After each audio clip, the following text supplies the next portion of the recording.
So hey you guys, we are here at Texas Tech University and they are having a quilt. I'm with my mom and my niece and they are having a quilt like art thing. Gorgeous. But I'm gonna take you through and show you some of the quilts. This one here, really kind of cool. It's from 1869 and Lisa Erlandson has donated all of these quilts. She collects them and then donates them. But I'm gonna get really close so you guys can see these. That is all hand stitched. Like, look at that. And then let me go out so you guys can see the whole quilt. Is that not stunning? And for all my dinosaur people, this is a really cool museum. If you ever come to West Texas, this is gonna stay here for about 6 months. So you can always check with the Museum of Texas Tech. But let's take you along with some of these other quilts. I'm sorry if I make you a little dizzy. Look at this one.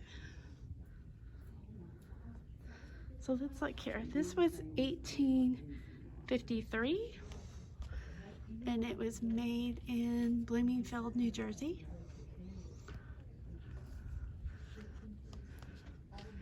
All hand done, of course. Is that not gorgeous? So we'll keep up with the 1800 quilts. Okay, so here's one here. Look how pretty. Let's see. 1855 was when this quilt was created. And then this one was 1825 to 1850. So it took them a while. Can you imagine? Let me get closer so you guys can see the detail.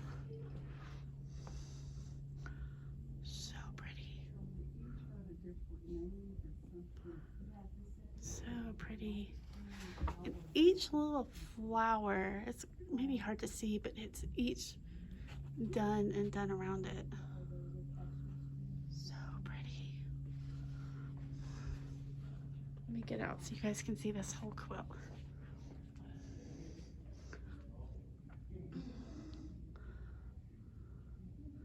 Okay, so here's our next one. This one says 1840 to 1850. And it says the reverse gives the name Alfred Sharpies. It says there's no research on who Mr. Sharpie was, but it came from Rhode Island.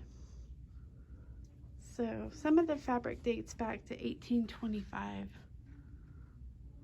That is gorgeous. Let's get pretty close so you guys can see it. Like, look at those fabrics. So gorgeous. I'd love to know from you guys, which one's your favorite? Okay, here's another one.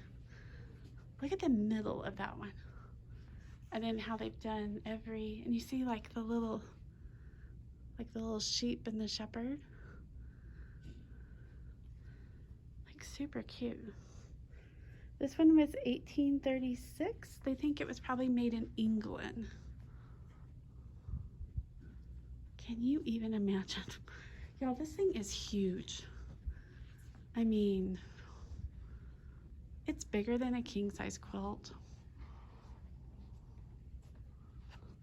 It is huge. We're gonna go down this road and then I'm gonna do some more here.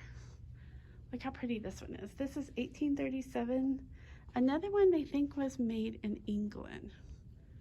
England must have big beds. That thing is huge. It's interesting to me too. Do you see the fringe?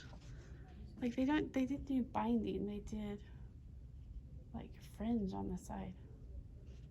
But each of those flowers, it'd be kind of hard to see, but each of them are appliqued on there.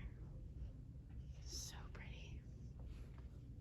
Okay, here's one from 1846. She was a Quaker and lived in Pennsylvania.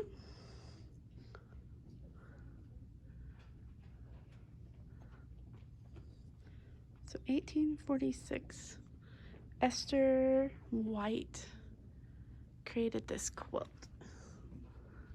Huge. This one's gorgeous too. This is 1850. So it's interesting, they're saying like red and green was a super popular color in the mid-19th century. Look how pretty. That one's a little bit smaller. And then we'll look at this one. This is 1860s. Look at those leaves.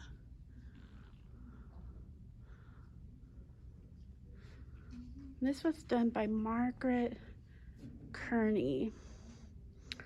And this quilt is named Princess Feather Quilt. Kind of see why she named it that, huh? I love that these quilts are so, like, they're in such great shape. So this was 1850, medallion quilt. And then they just worked out. Okay, you guys know I love red. I love this quilt. It's so pretty.